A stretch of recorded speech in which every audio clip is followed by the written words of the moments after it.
Thank you very much indeed, Art. And thank you all for coming back from lunch so promptly. Let me start straight in with some things that I think are now pretty well established, as far as I'm concerned, really established beyond argument. And that is that the pursuit of ever better grades or PISA rankings is an insufficient objective of education. We know, recently summarized in this excellent book by Paul Tough, my spotlight doesn't seem to be working, but there it is, that children who've been lucky enough to develop or have been helped to acquire a number of personal character strengths or attitudes or habits of mind, you could call them, fare better in life. A recent study, a longitudinal study in New Zealand, has shown really clearly that attitudes like self-discipline in an 11-year-old powerfully predict how well that person will be doing, whether they will be thriving on a whole number of different indicators when they're 30 years old. Likewise, one of the OECD studies has recently shown that another strong predictor of people's success in life is not how well they can read, but how much they love reading. The disposition to read seems to be a more powerful predictor of whether people are thriving in a complex world, fast-changing cultures, rather than simply indicators of their reading ability. Carol Dweck has been invited to do a recent study in Chile. Anybody from Chile here? Yes, fantastic, in the middle. Looking at all the, I can't remember if it's grade 10 or grade 11 students in Chile, 168,000. Are you all right? Someone's just fallen over at the front here.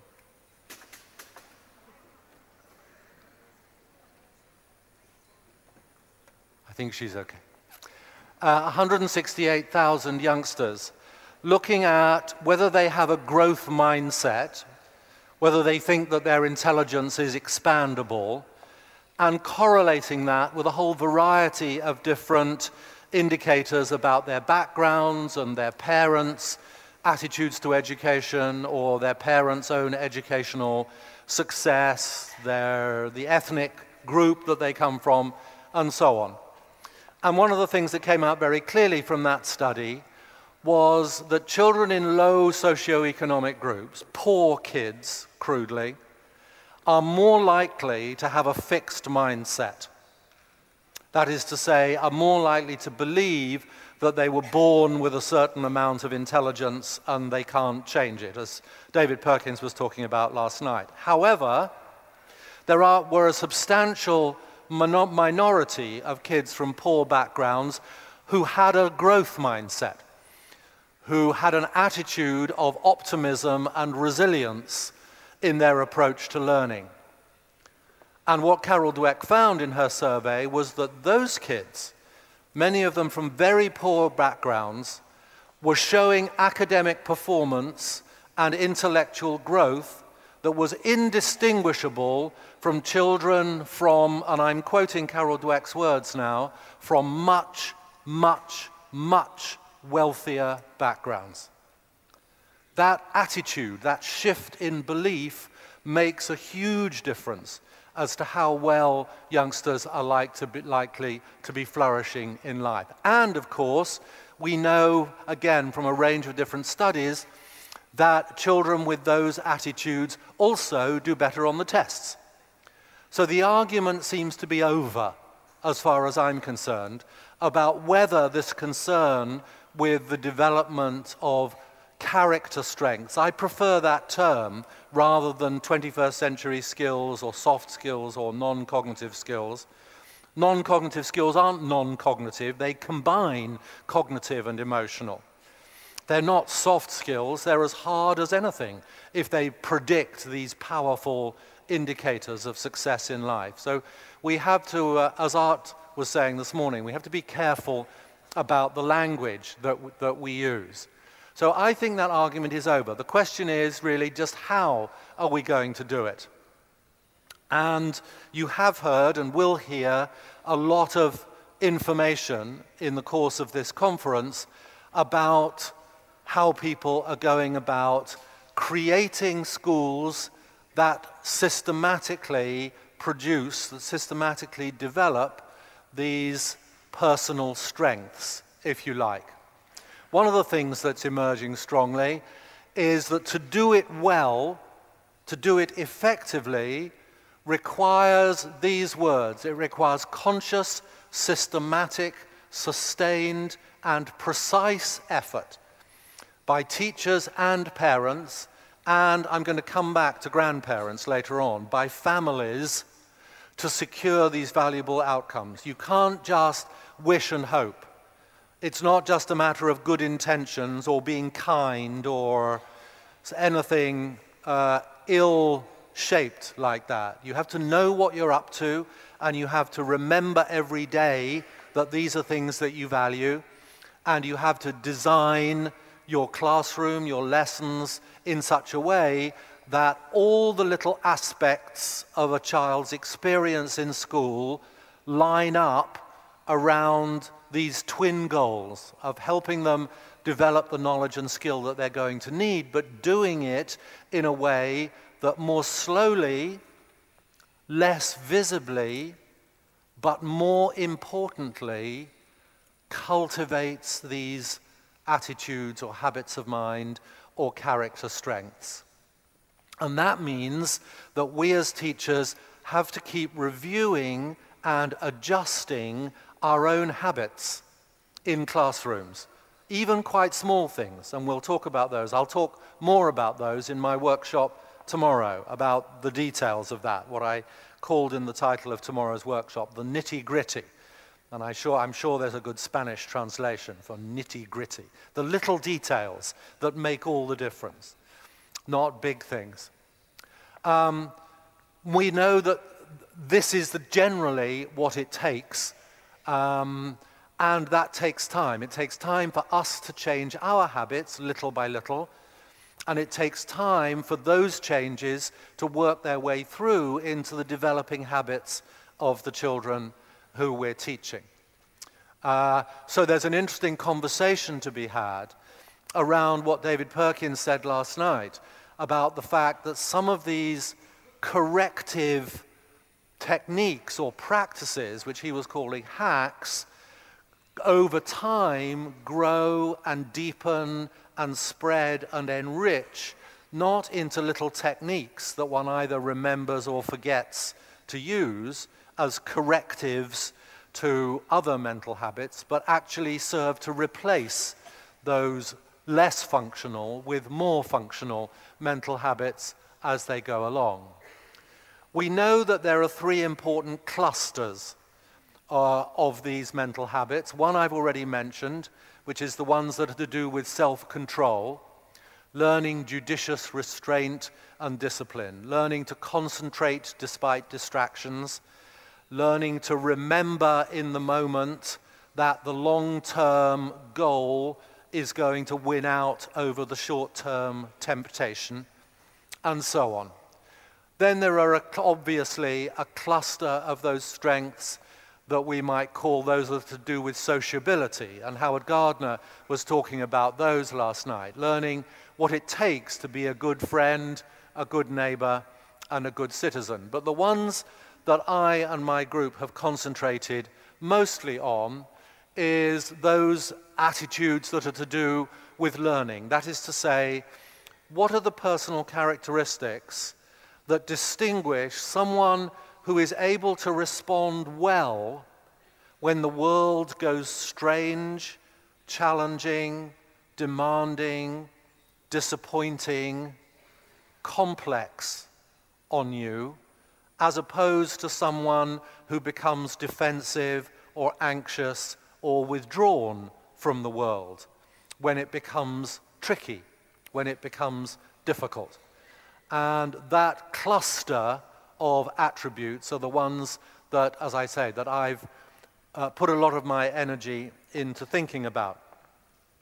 Now, like many other people on this platform, I am a professor, so I'm going to allow myself one professorial phrase. Everybody has been conspicuously good at talking in a way that is really down to earth, and I'm going to try and do the same.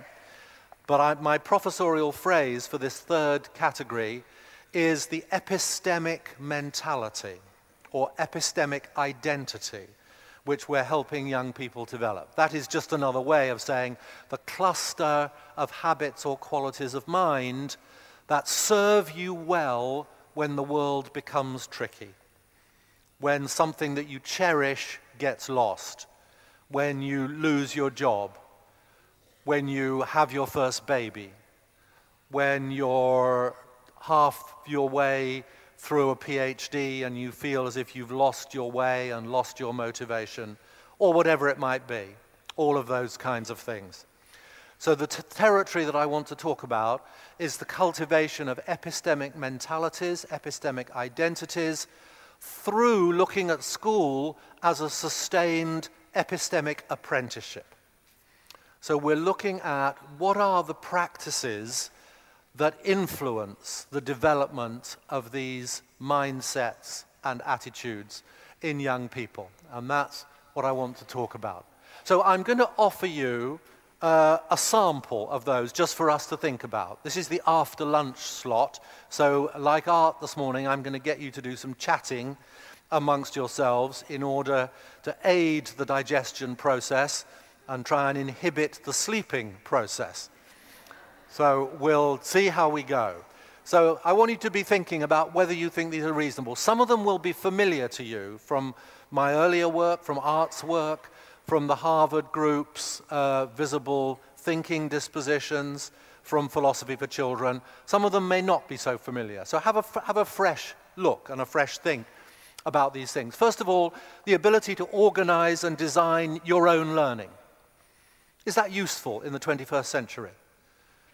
Are your children always going to have someone like you trotting along behind them, telling them what is the best way to learn something when they're out in the big wide world? Or should we be thinking as clearly as we can about how to teach in a way that progressively builds their capacity to think like teachers, to not just take responsibility, but to take pleasure in learning how to be their own coach, if you like.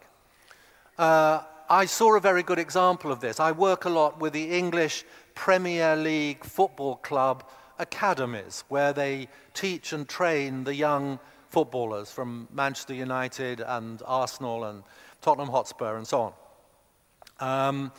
And one of the workshops that I was running, which was at Liverpool, we watched a demonstration coaching session from a club called Sunderland, where they've been using these kinds of ideas.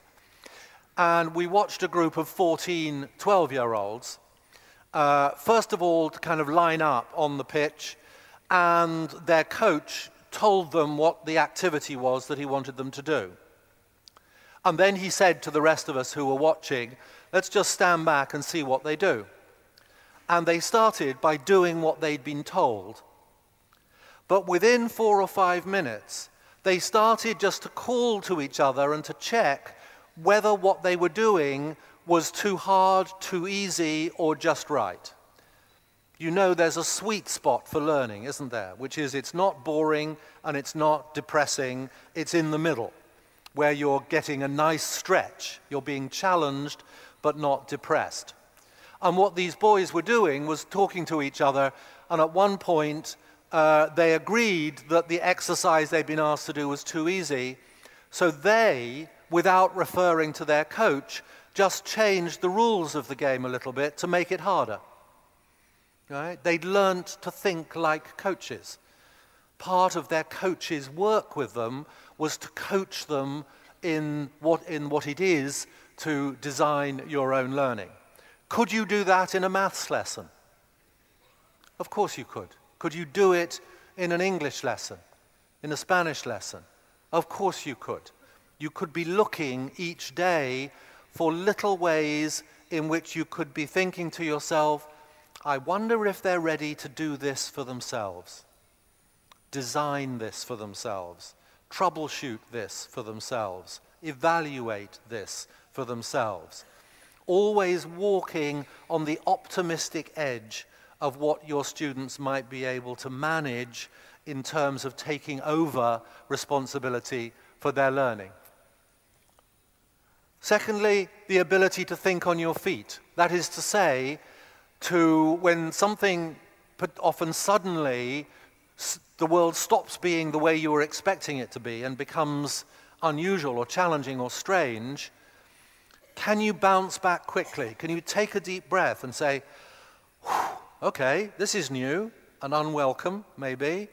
Can I engage with it? When students in England, aged 17 or 18 years old, are considered by their teachers to be bright enough to worth applying to high-stakes universities like Oxford or Cambridge or Harvard, they can be sure these days that they will be fired a question in the course of their interview which the interviewer can be pretty sure their teachers cannot have prepared them to answer. Here are Rebecca and Sarah in adjacent rooms being interviewed to read English at Oriel College, Oxford. And in the middle of their interview, they've both got excellent examination results, what we would call 4 A's at A-level. And in the middle of their interviews, they're both asked by their interviewers, just a minute, I wonder if you could think about this for a moment. Why are manhole covers, you know, those metal covers in the road, why are they round? Why not square or triangular or hexagonal? Just tell me what you think about that.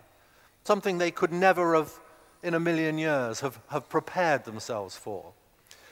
But when I was at school, my teachers were busy, as it were, filling up my backpack with lots of well-rehearsed performances of understanding.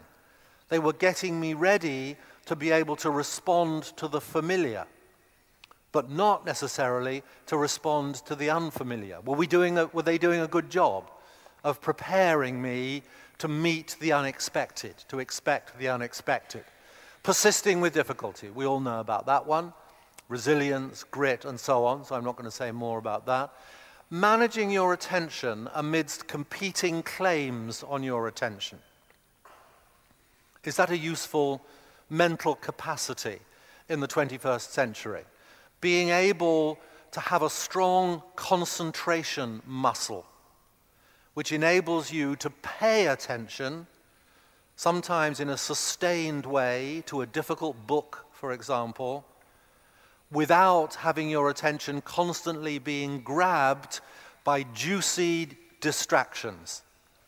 Is that useful in the 21st century? Lots of people in my country are very concerned about whether young people's ability for sustained attention is becoming weaker. There's a very good book published recently by an American public intellectual, I like to call him, called Matthew Crawford. The book is called The World Beyond Your Head, How to Cope with Distraction in the Google Age, or something like that. People have become, big corporations for financial reasons, have become extremely good at populating our worlds with what Matt Crawford calls hyper-palatable stimuli. It's an analogy with the food industry. The food industry have worked out that we naturally find very palatable, very tasty, certain combinations of fat, sugar, and salt. So now they're able to design hyper-palatable stimuli by manipulating those concentrations of fat and sugar and salt so that we gorge ourselves, so that our appetite is attracted to those stimuli. And advertising agencies and internet websites have worked out how to create hyper-palatable stimuli that we find very hard to resist flipping our attention to.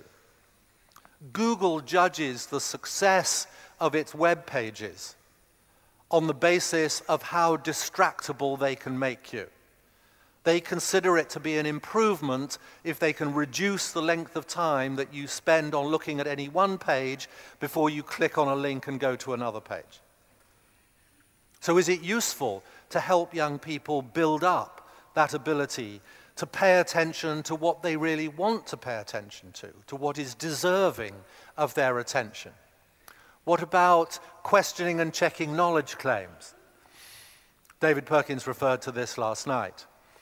The ability to say in the middle of a lesson, when was the last time that a child in your class put their hand up when you told them something and said, I don't mean to be rude, miss, but could I just ask, how do we know that's true? How could we check? Where could we go? How could we, the more formal word, how could we triangulate that knowledge claim? Is that useful in the 21st century?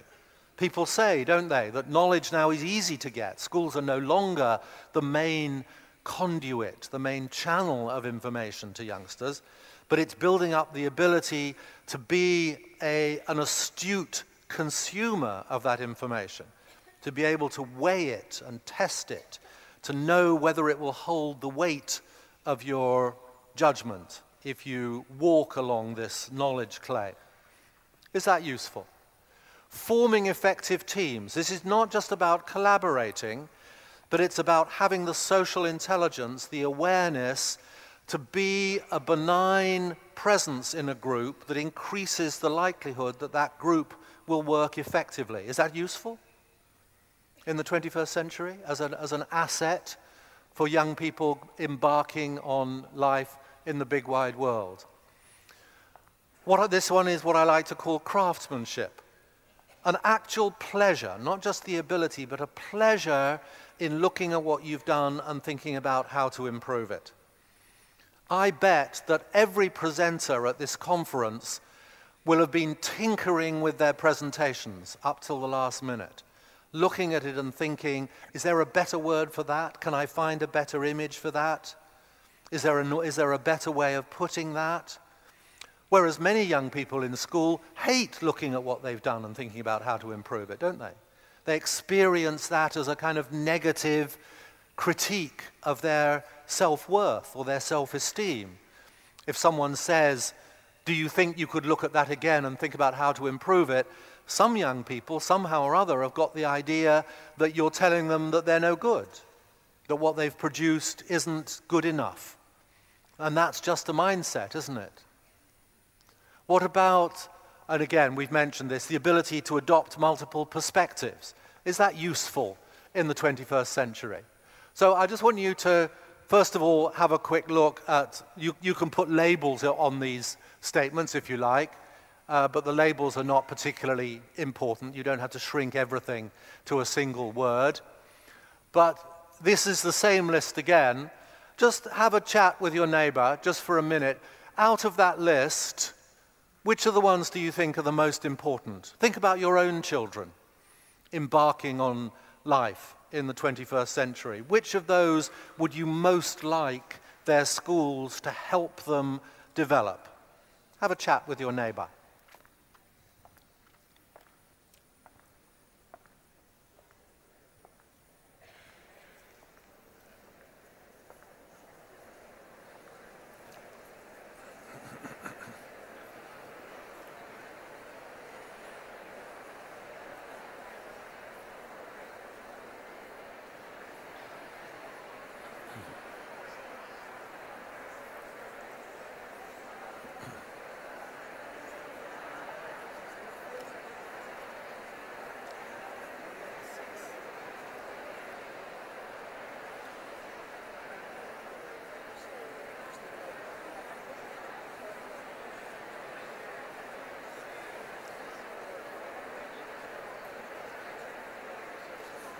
Okay, thank you very much. I'm going to move you on quickly through this exercise. So I now want you to have a different conversation.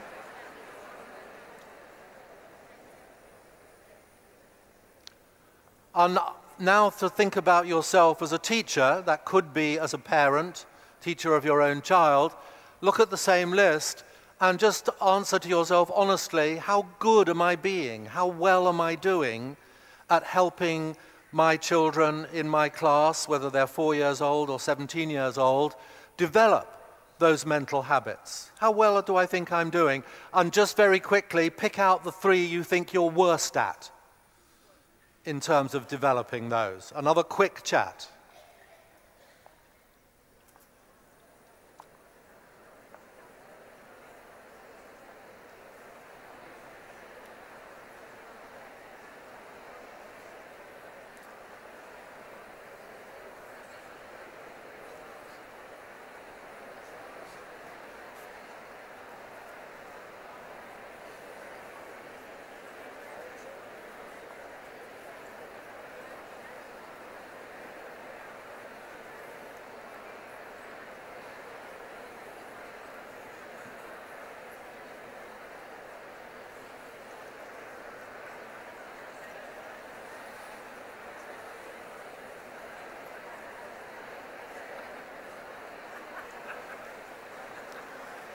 Okay, thank you very much. Now I'm going to stop you again. Now this second question on the bottom here, this is your homework. If the 3 that you've just identified that you're not very good at overlap with the 3 that you previously agreed are the most important, you're in trouble. So I want you, your homework is to go away and worry about that. I want you to be, if they do overlap, I want you to be unsettled. And I also want you to be thinking about this question. How good is your data? How well do you know? How confident are you about how well you're doing or not doing? If you teach in a secondary school, do you follow up your students when they've gone on to college or university? Do you send them a questionnaire in their second year at university around these mental habits, saying, we really need to know, tell us the ones that we helped you develop that you found really useful, and even more importantly, tell us the ones that you wish we were better at in helping you plan your own time, take more responsibility for your learning, think about how to be self-correcting, and so on. How good is your data? Could it be better? Would it be useful to be thinking about how you could get better at this aspect of what's going on in your schools and your universities? I'll just leave that there. I'm going to show you a short film clip of a school. It's a Building Learning Power School, BLP School, which is the name of the evolving approach that I and my colleagues have developed. It's a school, an inner city school, in a very multicultural town called Derby in the Midlands in the UK. A broad mixture of students from middle class, reasonably well-off backgrounds, and those from much poorer backgrounds. This film is made by the students. It's important that you know that. It's made with some technical help, but made by the students. And I'd like you just to, as you look at the film, be thinking to yourself, what do you like? I'm going to ask you to have a quick chat. What are the pluses? What do you like about this school? What are the minuses or the negatives? And what are the questions that are stirred in your mind as you look at what these children have to tell you about their school?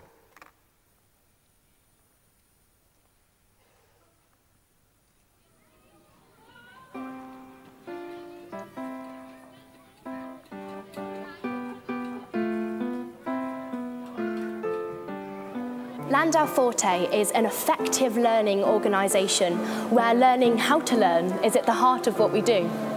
Learning at Landau is everywhere and in everything. Our curriculum, our language, our culture. The Student Voice team from the Student Council has been reflecting on how our school, Landau Forte College Derby, has helped us learn effectively.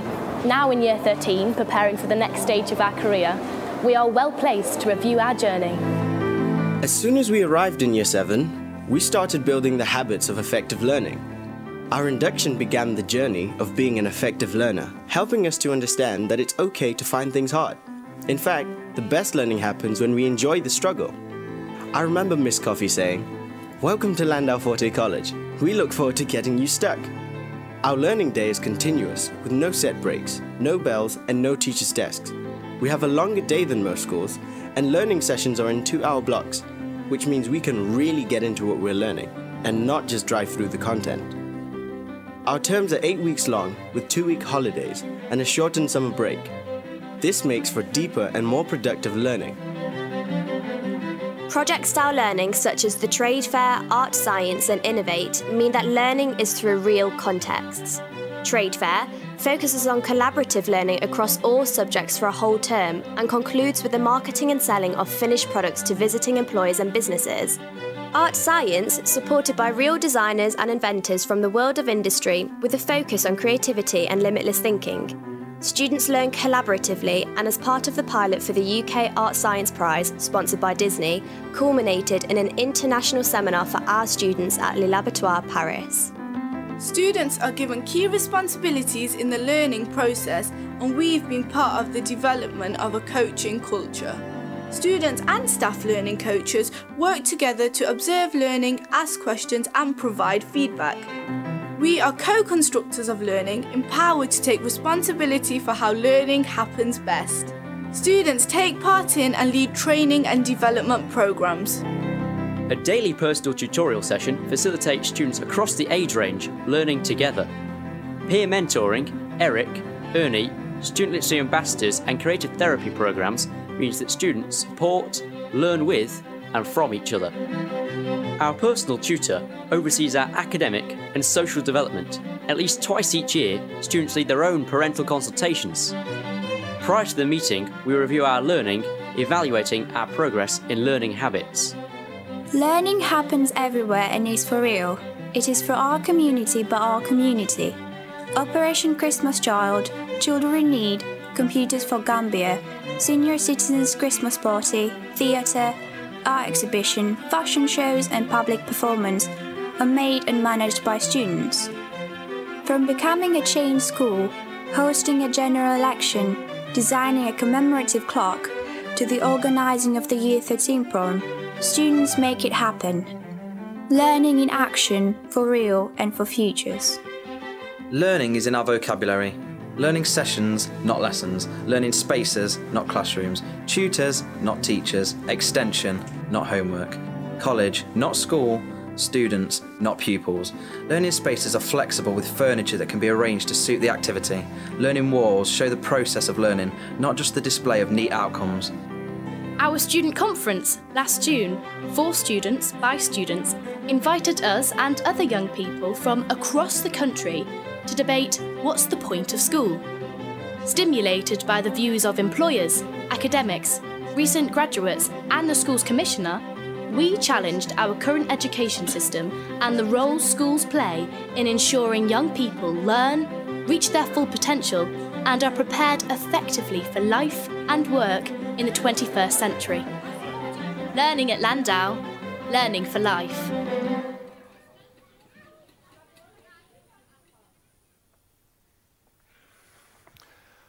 So I'm just going to leave that slide up, which just picks out some of the things that those young people feel it's worth mentioning about their school. They talk about developing the habits of effective learning. The group that you saw at the beginning are called the Student Voice Team on the Student Council. They advise the teachers about teaching and learning. One of the very first meetings when the children arrived at that school was the head teacher of the school saying, "We look forward to getting you stuck." Do you like that idea? 2-hour lessons and no set breaks. You can't be a boring, old-fashioned teacher if you have a 2-hour lesson. In the instincts of self-preservation, you have to change your habits. If you're a school leader, it's a smart management tool to change the length of the lesson. Cross-curricular projects for a whole term. Students running staff development sessions. Interesting. Students, one boy said, we've been part of the development of a coaching culture across students, across ages, across years, and involving students coaching staff as well as others in the school. Students plan their own parental consultations, and a big part of that meeting is reviewing the development of their learning habits. They design the commemorative clock. Would you think to do that in your school? Or would you just assume that it was none of their business, or that they wouldn't be able to take that responsibility? Do you like the fact that they've changed the name of things? Learning sessions, not lessons. Extension, not homework. Do you like the fact that they have images, big images, on the walls of corridors and classrooms showing the anatomy of the different learning habits, explaining what the elements and ingredients are of good collaboration or good planning, and so on? Do your students, would they say the same thing about your school? Would you like it if they did? What did you like? What did you not like?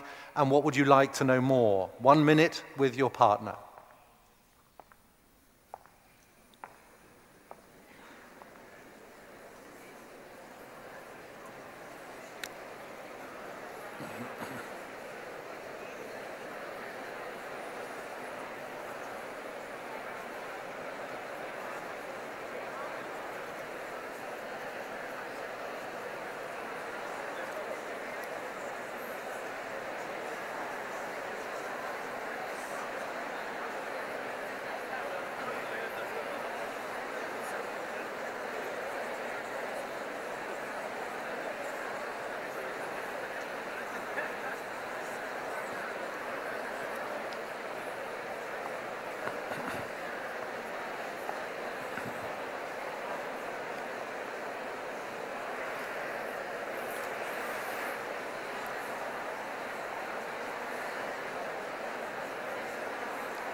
Okay, thank you very much.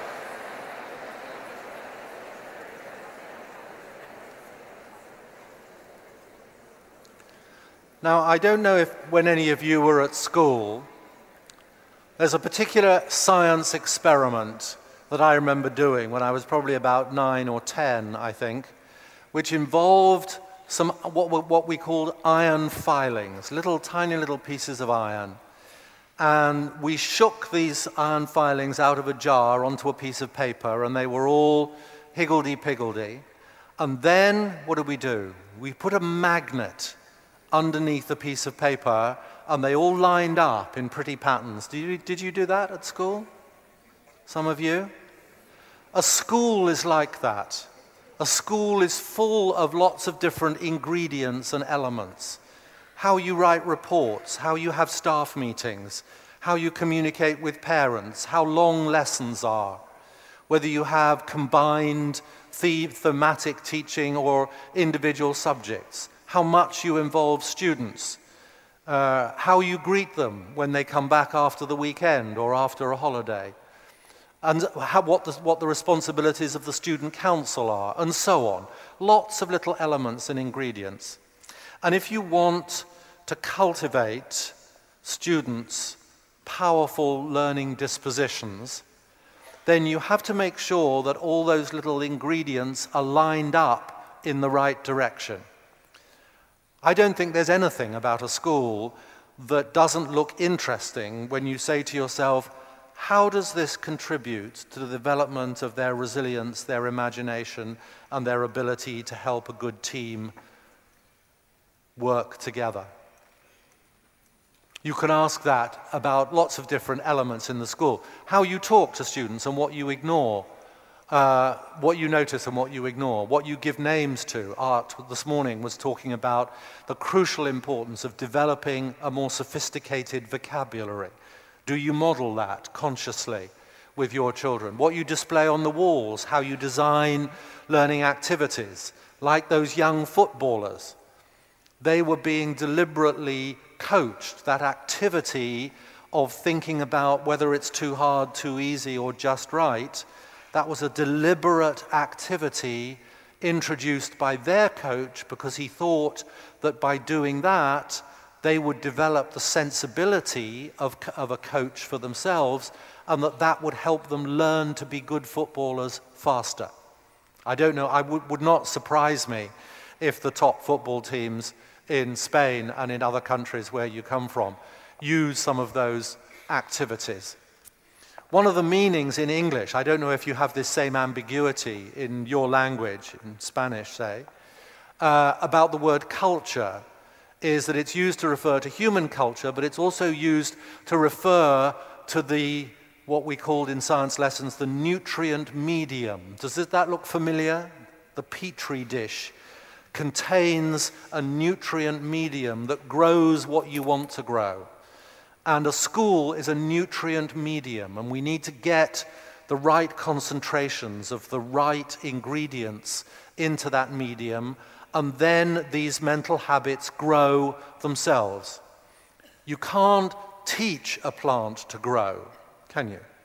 You can't command it to grow.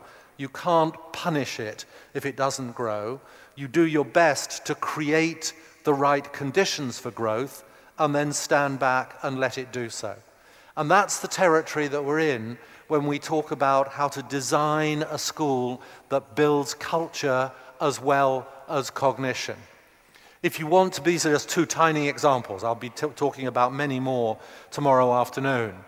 If you want to grow children's curiosity, make the classroom a place where their curiosity is manifest, is visibly recognized. Have a wonder wall, a big piece of paper on the wall of the classroom, which is full of the children's own questions. So that when anybody walks into that classroom, the room celebrates the children's inquisitiveness. You don't have to answer all their questions. You don't have to be omniscient. The important thing is to show them that you're interested, to give visible recognition to those kinds of things. If you want much older children to cultivate their ability to be better at evaluating their own understanding or their own information, this is a year 13, end of secondary school chemistry class. They're doing revision of organic chemistry. But the lesson plan that their teacher has written on the board says the objectives for this lesson are to build your questioning muscles, to develop your ability to ask good questions in order to clarify things that you're not sure about, and to concentrate on how you revise, to be interested, to discuss your revision process, and to review and evaluate your knowledge and understanding of organic chemistry. Their task is to spend the first half of the lesson working in groups, analyzing and reviewing their understanding, and then writing the questions that emerge from that on a piece of paper. This is Rachel, who's sticking her group's piece of paper up on the board. Now, this is not dramatically different from what you will find in many classrooms, but it is part of a process which is encouraging those students to be better diagnosticians of their own learning and their own understanding. If you want it, coach it.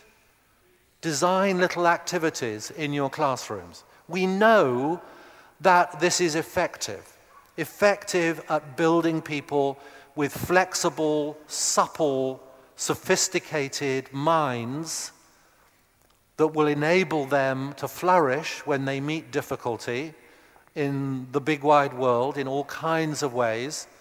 Just from the work of our own group, these are some of the countries where there are schools and projects that are ongoing.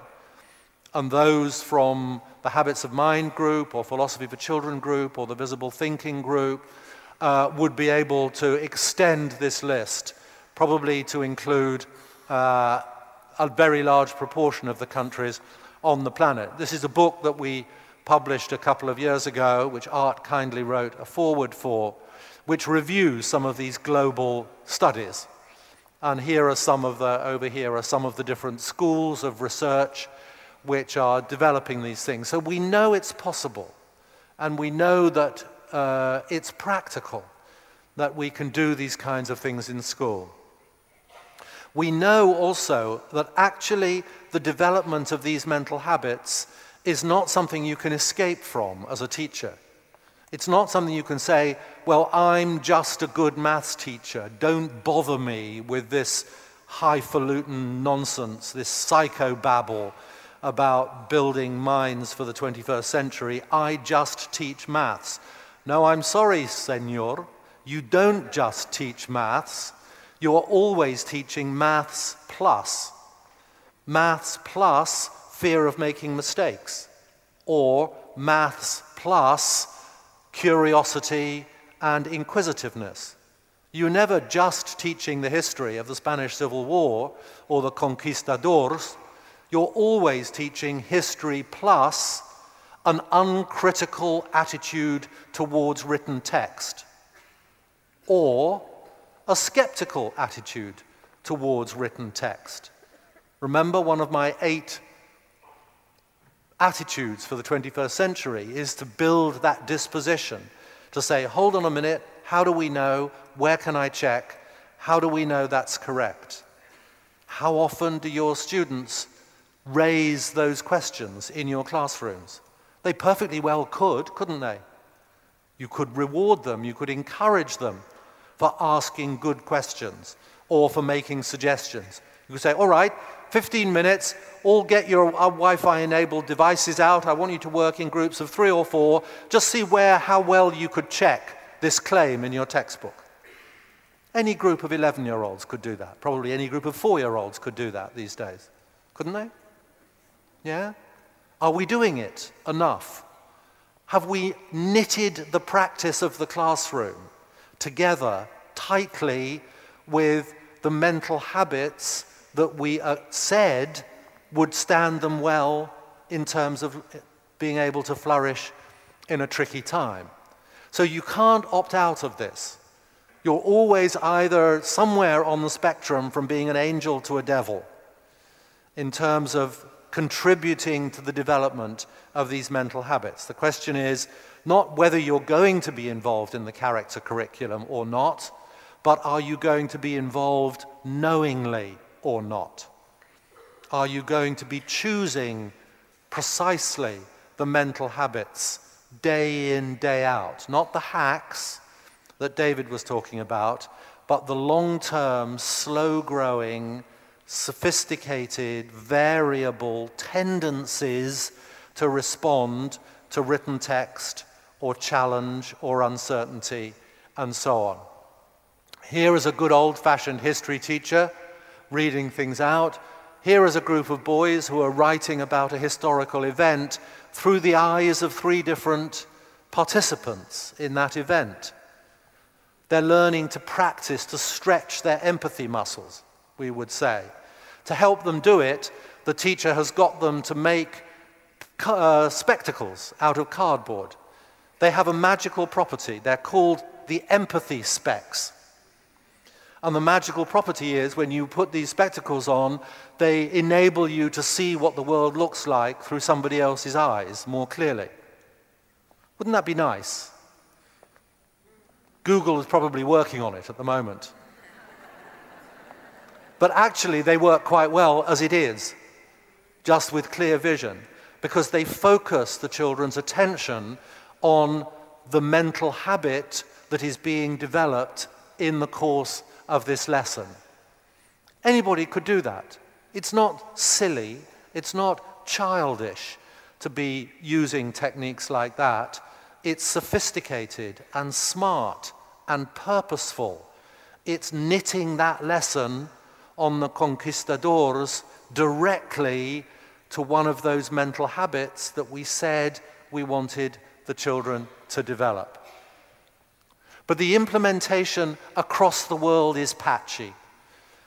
In this room, you wouldn't be here if there wasn't already good practice going on in your school and a hunger to get better, I suspect. But across many countries, there are pockets of enthusiasm and still large areas where people might be more timid, more cautious about embarking on these processes.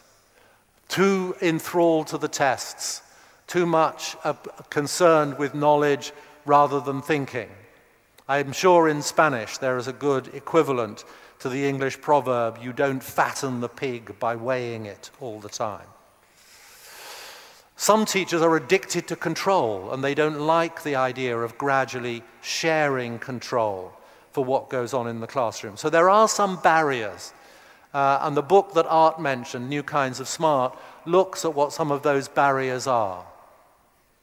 But I think, let me just go back to the previous slide, but I think one of the big problems is that politicians, that if we're going to get the scale of what's necessary, if we're going to speed up the spread of these obviously necessary and useful kinds of shifts in school, then the politicians have to get involved. And politicians, on the whole, not all of them, tend to be timid and cautious. They tend to be driven by the fear of doing anything that might contribute to their party losing the next general election. That's their overriding concern, which means that they're always going to be somewhat cautious. So I think our job as teachers and parents is to shift the scales in politicians' minds so that they now feel that if they don't support and develop these kinds of changes in education, if they don't put their weight behind them, they're more at risk of losing the next general election. And that means mobilizing parents and grandparents in alliance with teachers to try and raise the level of public debate and public understanding about these things. Our most recent book is called Educating Ruby, for reasons which I don't have time to explain. Which is a book for parents, to get them involved in this debate. It needs to go out beyond this hall so that we can create a groundswell of opinion. So here is my concluding summary. Millions of children around the world undeniably are finding education mystifying, boring, pointless, brutalizing, and/or stressful, some combination. And some children love school, of course, and are absolutely, it suits them well for a whole variety of reasons. Children who don't, however, are not bad or stupid. It's really, we need to take seriously the idea that their schools may have a hole in their heart, the heart of their vision for education, and that is the lack of this clearly defined and passionately held character curriculum. It doesn't need to be like that. It's perfectly clear that the evidence supports the case that many of us are making in this conference. You can build character and cognition perfectly well together. But we need more public understanding, more public energy behind this approach. Only then, I'm afraid I've come to the conclusion, will our elected political representatives do what needs to be done with the requisite degree of urgency. And if they do, within 10 or 15 years, we will have not pockets of enthusiasm, but a system of education that not only prepares some kids for university, but prepares all of them for the tests of life. Thank you very much indeed.